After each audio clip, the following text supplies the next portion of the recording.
अगर वो जाएंगे महुआ तो हम चल जाएंगे उनके क्षेत्र में। लालू यादव नहीं तो आरजेडी का कोई मतलब नहीं। हम कहीं से भी जीतेंगे तो परिवार को अच्छा ही लगेगा। माता से बात नहीं होती है हमारी फोन पर।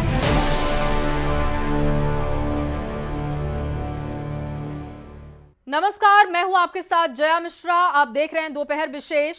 बिहार में अगले कुछ महीनों में विधानसभा का चुनाव है, जिसको लेकर तमाम पार्टियां तैयारी में जुटी हैं। चुनावी गहमा गहमी, एसआईआर का मुद्दा पहले से गर्म है, लेकिन इस बीच जिस एक व्यक्ति की सबसे ज्यादा चर्चा हो रही है वो लालू प्रसाद के बड़े बेटे तेज प्रताप यादव हैं। सवाल यह है कि पार्टी से निकाले जाने के बाद तेज प्रताप यादव आरजेडी के लिए मुसीबत बनेंगे या अभी भी कृष्ण बनकर छोटे भाई तेजस्वी को सत्ता की कुर्सी पर बिठाएंगे। न्यूज 18 संवाददाता सपना शुक्ला ने तेज प्रताप यादव से बिहार चुनाव, एसआईआर, आरजेडी, परिवार, इन तमाम मुद्दों पर खुलकर बात की है, जिसका तेज प्रताप यादव ने बेबाकी से जवाब दिया है। देखिए तेज प्रताप का ये सुपर एक्सक्लूसिव इंटरव्यू। तो देखिए, बिहार की राजनीति में चुनाव के हम मुहाने पर खड़े हैं। हर एक दावेदार अपने अपनी दावेदारी कर रहा है, लेकिन एक चेहरा जो सुर्खी बटोर रहा है, आप जब अखबार खोलते हैं और बिहार की बात करते हैं तो वो चेहरा आपको जरूर बिहार के उस पन्ने पर दिखाई देता है। वो है तेज प्रताप यादव। इस वक्त आप देख सकते हैं जनता दरबार लगा रहे हैं, क्योंकि उन्होंने जब इस आवास में आए तो उन्होंने ऐलान किया कि वो रोजाना जनता दरबार लगाएंगे और जो जनता उनसे मिलने आती है वो उनसे बात करेंगे। तो देखिए, रोजाना की तरह उन्होंने यहाँ जनता दरबार लगाया हुआ है। तेज प्रताप जी, जनता दरबार लगाया हुआ है, रोजाना की तरह लोग आपके पास आए। जनता दरबार और बिहार के अलग अलग जिला, अलग अलग कोना से लोग आते हैं, सब अपना फरियाद देते हैं। तो हमारा ड्यूटी है, सबसे पहले हमारा फर्स्ट प्रायोरिटी यही है कि इन लोगों का समस्या का निदान हो सके। चलो चलते चलते बात करें। इतना अच्छा आपका आवाज़ है और मौसम बहुत अच्छा हो रहा है। तो ये देखिए, तेज प्रताप जी हमारे साथ चल रहे हैं और इनसे हम बात करते हैं। थोड़ा सा बाहर निकलिए भाई। हाँ, बरसात शुरू हो गई है, यहीं तक रह पाएंगे हमको लग रहा है। हाँ, वैसे तेज प्रताप जी ने कहा था कि हम तो भीग लेंगे, हमें नेता है, हमें आदत है। ये बताइए, सबसे पहला मेरा सवाल यही, हसनपुर सीट से आप चुनाव लड़ते रहे, आप मौजूदा समय में भी वहीं से विधायक हैं, लेकिन इस वक्त दूसरी आप सीट से दावेदार हैं। जो सीट है वहाँ पर मैंने पहले काम किया। चलते बात करें। हाँ, मैंने वहाँ काम किया है। हाँ, और वहाँ के महान जनता का आदरणीय पूर्णीय महुआ की जो महान जनता है, हाँ, उनका यही कहना है कि आप यहाँ से आकर के एक बार फाइट कीजिए। बात की आपने जाके और वहाँ पे तो हम तो मिलते जुलते रहते हैं लगातार। हमारे जनता दरबार में महुआ के लोग आते रहते हैं, और इवन महुआ ही नहीं, सब जिला से लोग लेकिन आते हैं। राजनीतिक गलियारों में एक चर्चा है कि महुआ आपने इसलिए चुन लिया क्योंकि सामने एक ऐसा प्रतिद्वंदी है जो रिश्ते में भी आपके कुछ रखते हैं और इसीलिए आपने महुआ सीट चुन ली। ना, ऐसा कुछ नहीं है। हमने वहाँ काम किया, हमने मेडिकल कॉलेज जो वादा किया पिछले बार जब मैं स्वास्थ्य मंत्री था, पिछले सरकार में, गठबंधन की सरकार में, उस समय स्वास्थ्य मंत्री जो हम बने, तो उस समय में लोगों से वादा किया था हमने कि यहाँ पे मेडिकल कॉलेज हम खोलने का काम करेंगे। और अगर सामना भाई हमने से मेडिकल कॉलेज खोला, अस्पताल का व्यवस्था कराया, एम्बुलेंस दिया, महुआ पातेपुर रोड को हमने सजाने का काम किया, तो सब पूरे तरीके से हमने। लेकिन अगर सामना भाई से हो गया तो क्या कीजिएगा? बहुत मुश्किल होता है अपनों से ही लड़ना। भाई तो अलग लड़ रहे हैं ना, वो तो राघोपुर से लड़ेंगे। वो तय हो गया और राघोपुर से लड़ रहे हैं, तो क्योंकि वो महुआ से लड़ते रहे हैं। नहीं, महुआ से वो कहाँ लड़ रहे हैं? नहीं, मतलब कहा जा रहा है कि हो सकता है कि इसी सीट से आ जाए, वो भी आना सामना नहीं हो आ जाए। सकते हैं, नहीं आएंगे तो राघोपुर में कौन जाएगा? इसलिए आप महुआ चुन रहे हैं। अगर फेर बदल करेंगे, अगर वो जाएंगे महुआ तो हम चल जाएंगे उनके क्षेत्र में। अच्छा, मैं अभी ये आपका महुआ तो एक ही ना रहेगा, एक ही ना खून को जिताएगा। मैं आपका झंडा अभी देख रही थी, उसमें टोपी तो आपकी हरी ही है, लेकिन झंडे में आपका वो जो चिन्ह वगैरह वो सब झंडा बदल जो है गया। हमारा टीम तेज प्रताप का, उसमें हरा है। हाँ, हरा तो कलर हरा है। वो अपने पिताजी के कारण 60% येलो, इसलिए कि 60% हम धार्मिक हैं पूरी तरीके से, अच्छा, और हरा भरा है कि अपना धरती का बैठे, कलर बड़ी पूरे अच्छी तरीके खाट से- बिछाई गई है इनकी हाँ, टीम की ओर से, हरा- बहुत हरा- बढ़िया। हरा- हाँ, लेकिन एक चीज और, विजय सिन्हा जी के साथ में बड़ी अच्छी बातचीत हुई, पहले तो नहीं देखी थी ऐसी तस्वीर आपकी। नहीं, विजय सिन्हा जी से जैसे कि वो हम जब निकल रहे थे तो वो सामने हमको मिले और धर्म पे चर्चा होने लगी, क्योंकि हम पूजा पाठ करते हैं, धार्मिक हैं, तो ये धर्म के बारे में बातचीत होने लेकिन लगी। राजनीतिक गलियारों में मतलब कुछ और निकलने मतलब लगा। कुछ और निकलता है कि हाउस है, तो हाउस जब विधानसभा चलता है तो विभिन्न प्रकार के सब अलग अलग जिलों के अलग अलग किसी भी पार्टी के कोई दल के नेता आपस में मिलते ही हैं, हंसी मजाक होता ही है, तो ये तो नॉर्मल चीज़ है, ये कटसी है।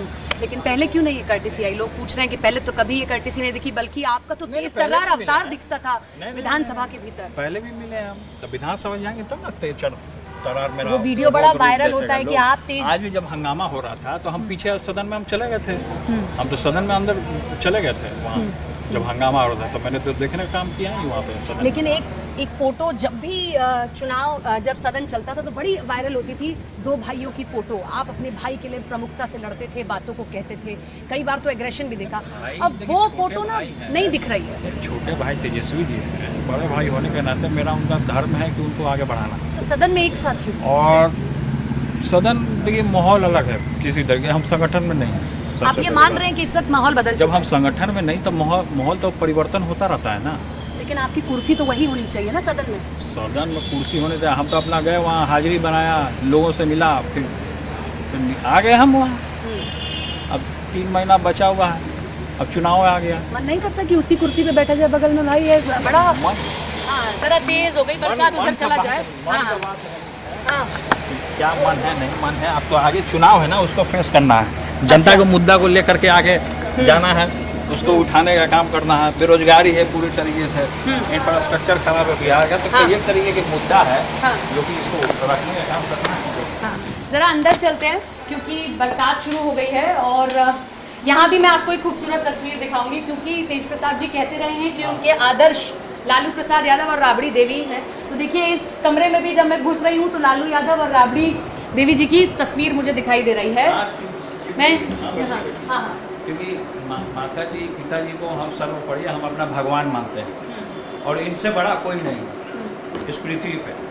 आज ये हैं तो हम हैं, तेजस्वी है, राष्ट्रीय जनता दल है। ये नहीं तो आरजेडी का कोई मतलब नहीं, लालू यादव नहीं तो आरजेडी का कोई मतलब नहीं। निर्दलीय चुनाव लड़ेंगे क्योंकि अगर पार्टी हमको टिकट नहीं देगी तो हम निर्दलीय लड़ेंगे। वो तो ऑलमोस्ट तय हो गया। तेज प्रताप यादव के जरिए हम निर्दलीय प्लेटफॉर्म जो है हम अपनाने का काम करेंगे और जनता के बीच में हमको जाना है तो हम कैसे भी जाएंगे। जनता से हम कनेक्ट होना चाहते हैं धरातल लेवल पे, जमीन लेवल पे, ग्राउंड लेवल पे, तो हम जनता से जुड़ करके हम काम करना चाहते हैं। लेकिन ये एक मैसेज नहीं देगा कि क्योंकि आपको यहाँ से टिकट नहीं मिला तब आप निर्दलीय लड़ रहे हैं, बातचीत करने की कोशिश की जा रही है। जनता हमको बुलाना है ना वहाँ, तो जनता के लिए हम कैसे भी जा सकते हैं। अगर पार्टी हमको दे तो भी ठीक, और निर्दलीय जाए तो भी ठीक। पार्टी से तो नहीं मिलना अगर वो कह रहे हैं तो पार्टी से अब तो 6 साल के लिए हम बाहर है, तो हमको कोई उम्मीद अब नहीं लगता है कि पार्टी से हमको टिकट मिलेगा। जब ऐसी स्थिति आ जाती है तो और पार्टियां कोशिश करती हैं कि जो देखिए कोई भी पार्टी अगर हमको कोशिश करेगा तो हमारे स्वाभिमान को और अस्तित्व को नहीं गिरा सकता है। हम अपने स्वाभिमान को किसी के साथ समझौता नहीं कर सकते। और वो स्वाभिमान क्या है कि आप किसी और पार्टी में नहीं जाएंगे? नहीं जाएंगे हम किसी भी पार्टी में। उसका कारण परिवार है या आपकी मर्जी है? कोई भी हो, हम नहीं जाएंगे तो नहीं जाएंगे। ऑफर दिया था बीजेपी ने? ऑफर 1000 लोग देता है। नहीं, आप ऑफर दे तो अपना ऑफर आप अपने पास ही रखिए। हमको उस ऑफर की जरूरत नहीं है। फिर भी मैं पूछ हमको जनता का ऑफर मिला, हम जनता के बीच में जा रहे हैं। फिर भी मिला दिया किसी ने बातचीत मिला, बहुत सारे लोग दिए हमको, बहुत सारे लोगों ने ऑफर दिया कि आप यहाँ आ जाइए, आपको मुख्यमंत्री बना देंगे, आपको ये कर देंगे, आपको वो कर देंगे। तो बहुत तरीके का लोभ होता है जो कि लोभ लालच देता है। तो लोभ और लालच से आदमी को बचना चाहिए। आज एक बयान आया SIR को लेके तेजस्वी का कि भाई अगर SIR इस तरीके से करिएगा तो हम तो बॉयकॉट करेंगे, आरजेडी बॉयकॉट करेगी। तो आपको लगता है कि बॉयकॉट करना चाहिए? लोगों ने जब मांग किया है, तेजस्वी जी ने मांग की तो अच्छी बात है। नहीं, बॉयकॉट होना चाहिए क्या चुनाव का? अगर वो कर रहे हैं, आप भी लगभग वैसी विचारधारा से आते जो लालू प्रसाद यादव ने अपनी शुरू की थी, तो आप भी बॉयकॉट कर रहे हैं? समाजवादी विचारधारा तो समय बताएगा ना कि समय पे क्या करना है नहीं करना है। इस समय तेजस्वी जी जो निर्णय लिया वो उनके लिए हित के लिए अच्छा होगा तो उन्होंने लिया, ये अच्छी बात है। जब उन्होंने अपने लिए खुद का निर्णय जब लोग लेते हैं तो अच्छी बात है। बॉयकॉट लेकिन एक समस्या का समाधान है। चुनाव 5 साल में एक बार आते हैं। 5 साल में एक बार आते हैं तो वो जानेंगे ना क्या करना है नहीं करना है। हमको तो अपना महुआ की जनता को देखना है। SIR के बारे में सुने पढ़े, लग रहा है कि वाकई में धांधली की जा रही है। धांधली तो हर एक तरीके से की जा रही है। SIR का मामला में जिस तरीके से दिल्ली में भी सदन में जिस तरीके से घेराव हुआ सरकार का, केंद्र का, फिर तो यहाँ भी घेराव हो ही रहा है SIR के मामले। तो मुद्दे तो बहुत ही ये गंभीर मामला है इनसे। जिस तरीके से फिर विरोधी लोग बोल रहा है कि वोटर लिस्ट से सबका जो नाम काटने का काम किया पूरे तरीके से, बोला कि घुसपैठिया है, बाहर का आ गया, बाहरी है। तो पहले जब बाहरी इनको नहीं दिख रहा था, आज जब चुनाव आ गया सर पे तो इनको बाहरी लोग दिखने लगे। अब इस चुनाव में पता है क्या हो रहा है तेजस्वी जी, जब दिल्ली में बात होती है कि एक आरजेडी हो गया, एक महागठबंधन हो गया, एक एनडीए हो गया और एक तेज प्रताप भी अपना एक अलग चुनाव लड़ रहे हैं। इस चुनाव की चर्चा ऐसे हो रही है, तो आप ये चाहते हैं क्या, अगर एक भाई के तौर पे भी मैं सोचूं कि मुख्यमंत्री तेजस्वी बन जाए कोई बात नहीं, लेकिन हम भी अपनी सीट जीत लें? देखिए, हम जहाँ से बिलोंग करते हैं, हम दरवाजे में तो बैठ के नहीं सकते हैं, छुप के तो नहीं बैठ सकते हैं, किसी न किसी रूप में तो हमको जाना ही है ग्राउंड में। किसी न किसी रूप में भीष्म पितामह ने भगवान कृष्ण को रथ का पहिया उठाने पर मजबूर किया, अर्जुन ने पैर पकड़ लिया कि आपने संकल्प लिया था कि नहीं करेंगे, युद्ध नहीं लड़ेंगे, लेकिन हमको तो अब उठाना ही पड़ेगा शस्त्र तो अब हमको उठाना पड़ेगा ना।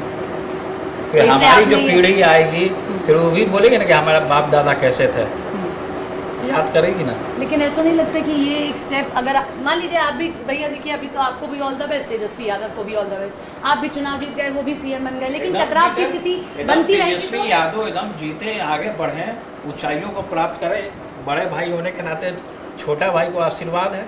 लेकिन ये टकराव की स्थिति और पैदा नहीं कर देगा? टकराव क्या स्थिति पैदा करेगा? हम कहीं से भी जीतेंगे तो परिवार को अच्छा ही लगेगा। हो सकता है कि निर्दलीय भी अगर हम जीते हैं तो परिवार को अच्छा लगेगा, तो ऐसा तो नहीं है कि गम महसूस करेगा, अच्छा ही ना महसूस करेगा कि नहीं मेरा लड़का था निर्दलीय, अपने दम पर खड़ा होकर जीत गया। आप बहुत इमोशनल व्यक्ति हैं, अभी आपको देखा मैंने, पूजा पाठ भी करते हैं, और जो पूजा पाठ करता है वो बड़ा इमोशनल हो जाता है। माता जी की फोटो लगा रखी है, बातचीत होती है, कम होती है, याद आती है, बड़ा मुश्किल है ना इतने बड़े घर में अकेले रहना। पहले आप परिवार में रहते थे, प्रेम से रहते थे, देखिए वो सब फिर भी याद वगैरह तो आती है। वो माहौल कुछ और था, अभी माहौल कुछ और है। याद आती है, परिवर्तन याद आता है, तो इसका ये मतलब है कि हम चले जाते हैं मिलने। नहीं, प्रयास तो किए होंगे ना, माता से बात कर ले, बाकी तो चलिए एक बार माता से बात नहीं होती है हमारी फ़ोन पे, नहीं हो पाती है। नहीं, प्रयास किए लेकिन हमारी बातचीत नहीं होती है। आपको लगता है कि वो नाराज नहीं हुई, माँ कभी नाराज नहीं हो सकती है? माता का देखिए स्थान जो है कि वो पिता से भी बढ़कर हमारे लिए, तो माता का जो स्थान है वो तो रहेगा सर्वोपरि, क्योंकि माता जननी है, माँ दुर्गा का रूप है, माँ सरस्वती का रूप है, लक्ष्मी का रूप है, तो माता का स्थान जो है कुछ और है हमारे जीवन में। नहीं, जैसे हम बहुत दिनों जब बाहर रहते हैं तो हमें इतनी याद आने लगती है कि हमारी आँखें गीली हो जाती है। आपको ऐसा होता है? हाँ? हम जब बहुत दिन बाहर रहते हैं और हमारे साथ कुछ दिक्कत होने लगती है तो हमें हमारी आंखें गीली हो जाती हैं माँ को याद करके। कभी ऐसा इमोशनल मोमेंट, कभी लो पॉइंट आया? ये माहौल सबके साथ होता है, जब कोई अलग होता है तो इस तरीके का माहौल होता ही है। आता है, होता होगा। हाँ, होता है, सबके साथ होता है। अरे याद करके भी आंखें गीली लगती हैं। हाँ? याद करके भी लग रहा है कि जैसे आंखें गीली हो गई हैं। नहीं तो माता जी तो यही हैं, 2 कदम के रास्ते पे हैं, लेकिन मिल नहीं पा रहे हैं ना। हाँ ठीक है, कोई दिक्कत नहीं है, मिल लेंगे फिर कभी। देखिए आप इमोशनल है, ये मैं जान चुकी हूँ, आपकी आंखें देख के मुझे लग रहा है। देखिए इमोशनल कोई भी हो जाता है, पारिवारिक जब इस तरीके के भावनाएं आते हैं इंसान के अंदर, आदमी दूर रहता है तो कोई भी किसी के साथ भी हो सकता है ऐसा। माँ की सबसे इम्पोर्टेंट चीज़ याद आती है, माँ ये बड़े प्यार से खिलाती थी, प्यार से बनाती थी, अब वो मिस करते होंगे। माँ बहुत प्यार से खिलाती थी, प्यार से बनाती थी, मिस करते होंगे। जैसे मैं घर जब नहीं जा पाती तो मम्मी के हाथ का दाल चावल बहुत मिस करती हूँ, आप कुछ बहुत खास मिस करते होंगे? देखिए मिस तो हम करते ही हैं, खाने पीने का जो मामला है, मम्मी बनाती थी तो सब तो होता ही। कठिन समय है, मुश्किल से गुजरा होगा वो बहुत, जब सब मुश्किल से, लेकिन हमको उस तरीके का संस्कार मिला है कि अकेले भी रहेगा आदमी तो दमखम के साथ, पूरे मजबूती के साथ सामना करेगा दुश्मनों का। मैं बहुत पर्सनल सवाल पे नहीं जाऊंगी, अब वो आपको हर्ट कर सकता है, बट फिर भी मैं पूछती हूँ कि प्रेम की परिभाषा तेज प्रताप के लिए क्या है? प्रेम माता पिता से करे, जनता से करे, भाई बहन से करे, प्रेम है। पार्टनर भी तो होता है। पार्टनर का स्थान अलग होता है, तो अभी फिलहाल जो कि हमको जनता के बीच में जाना है, इन चीज़ों में अगर पढ़ेंगे तो उलझ कर आ जाएंगे, उसके बाद कोई स्टेप लेंगे आप? हम आगे काम नहीं कर पाएंगे। उसके बाद आप कोई स्टेप लेंगे। एक आखिरी सवाल, आरजेडी से दूर हो गए लेकिन टोपी अभी भी आपकी ग्रीन ही है, क्योंकि ये हमारा पर्यावरण का प्रतीक है। हमारा धरती जो है वो हरा है, वो किसी दल किसी पार्टी का नहीं है, इसलिए ऐसा है। हाँ। कितने सुनिश्चित हैं कि हाँ जीत जाएंगे? कितने क्या? निश्चिंत हैं कि हाँ जीत जाएंगे? तय है 100%। एकदम जनता पे विश्वास है। हाँ। आदमी जो काम करेगा वही जीतेगा, जो जनता का दिल जीतेगा वही जीतेगा। बहुत बहुत आपको धन्यवाद, आपकी पूरी टीम को। आप लोगों ने चल के आया दिल्ली से, इसके लिए बहुत बहुत बिहार में आपका स्वागत भी। आपको बहुत बहुत धन्यवाद। थैंक यू सो मच तेज प्रताप जी, हमारे साथ थे, बेबाकी से सारे सवालों के जवाब दिए और यही कहना है कि चुनाव सबसे सर्वोपरि।